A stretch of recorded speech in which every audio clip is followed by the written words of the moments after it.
This is the story of Jing, a young man running a modest mobile repair shop.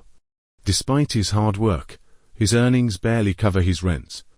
But Jing isn't just working to keep a roof over his head. He has a bigger responsibility: his little sister, Tong.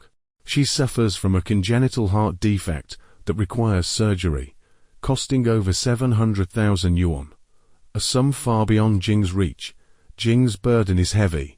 Their father abandoned them years ago, and their mother passed away from cancer, leaving Jing to shoulder the entire responsibility.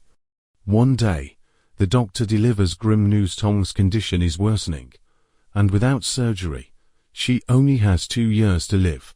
That night, as Jing lovingly watches his sister, he receives an urgent call from a friend, asking him to visit his factory. There, his friend reveals a stockpile of 100,000 smartphones. These phones were rejected in quality checks, the owner is in jail, and the storage rent has been unpaid for 2 years. Jing's friend offers to sell the phones for 100,000 yuan, a fraction of their value, suggesting Jing could repair and resell them for a profit. Jing doesn't have enough money to buy the entire stock, so he purchases one phone to test the opportunity. He spends the entire night repairing it and successfully powers it on by morning. Encouraged, Jing secures a loan from the bank to buy the rest of the stock. He then strikes a deal with a refurbished phone dealer, expecting to make nearly 1 million yuan in profit, enough to fund Tong's surgery. Elated, Jing picks up his sister from school, feeling his problems are about to be solved. But life takes an unexpected turn when, 2 weeks later, the Chinese government bans the sale of refurbished smartphones to combat e-waste.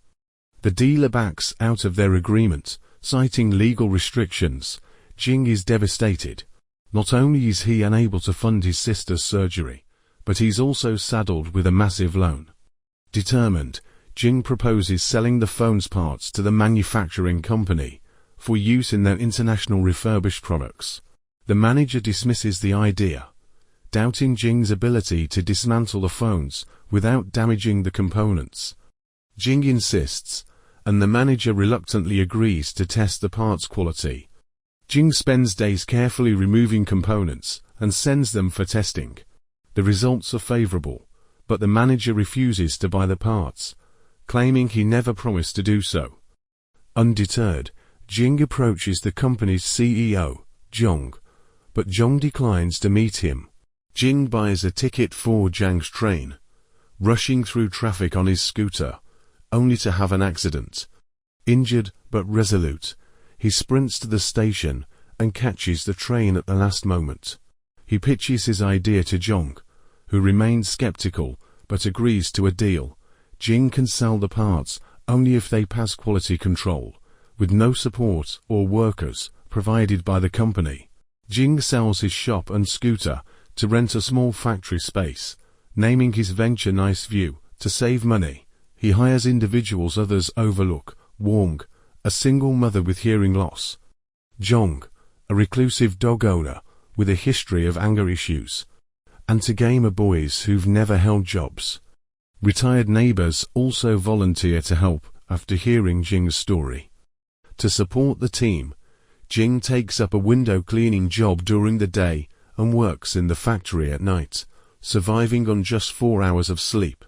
The team faces challenges, including harassment from Wang's former employer thugs. Jing defends her, inspiring unity among the employees.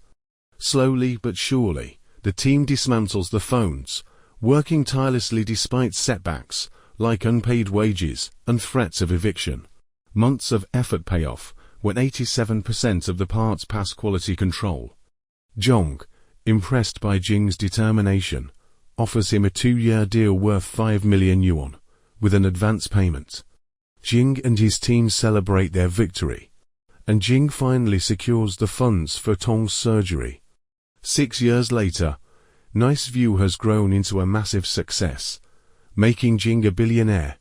At a product launch event, Jing stands proudly with his former employees, now wealthy and thriving, by his side. If you believe Jing's journey was worth it, don't forget to subscribe to the channel. See you in the next video. Take care, and goodbye.